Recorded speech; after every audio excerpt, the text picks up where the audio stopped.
Hello, welcome to secret electron. আমি হরনাফ। আজকে আমরা একটা সিম্পল মোটর দেখব, সিম্পল ডিসি মোটর কীভাবে কাজ করে। তো আমার এখানে একটা কয়েল আছে। তো এই কয়েলের মধ্যে যদি আমরা ইলেকট্রিসিটি পাস করি তো কী হবে, এটার মধ্যে ম্যাগনেটিক ফিল্ড ইন্ডিউস হবে, ঠিক আছে। তো একটা হবে নর্থ পোল, একটা হবে সাউথ পোল। তো আমরা জানি যে নর্থ পোলকে বিকর্ষণ করে আর সাউথ পোলকে বিকর্ষণ করে।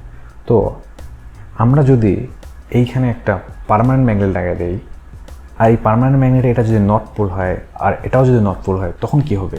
যখন আমি ইলেকট্রিসিটি দিব তখন এটা নর্থ পোল হবে, তখন এটাও যেহেতু নর্থ পোল, তার মানে এটা এইভাবে রিপেল করবে। রিপেল করার জন্য এটা একটা মোমেন্টাম পাবে আর এটা ঘুরতেই থাকবে।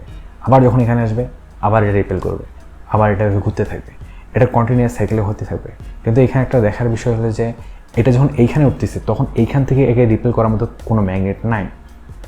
এইখানে আমাদের এই মডেলটাতে এটা হলো গ্র্যাভিটির মাধ্যমে পড়ে যাচ্ছে, কিন্তু যে মোটর থাকে মানে অরিজিনাল যে ডিসি মোটর থাকবে সেটাতে আমরা খুললে দেখবো যে দুইটা ম্যাগনেট থাকে, একদিকে এখানে একটা থাকে, এখানে একটা থাকে।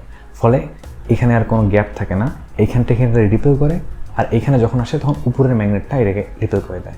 আর দেওয়ার কারণে আমরা কন্টিনিউয়াস একটা মুভমেন্ট পাই।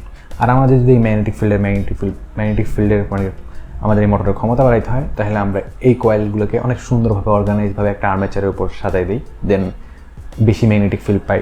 অ্যান্ড ম্যাগনেটের পাওয়ার বাড়াইলে আমরা বেশি পাবো।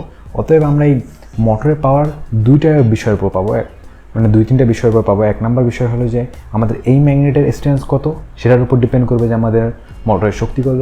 দুই নম্বর বিষয় আমাদের এই ম্যাগনেটের স্ট্রেংথ কত সেটার উপর ডিপেন্ড করবে যে আমাদের মোটরের শক্তি কত। আরেকটা বিষয় হলো কারেন্টের উপর। তো কারেন্টের উপর নিয়ে আজকে আলোচনা করবো না, আজকে আলোচনা এটা নিয়ে। তো চলেন দেখা যাক যে এটা কীভাবে বানা যায়। আমরা একটা সিম্পল একটা মডেল আজকে বানাবো।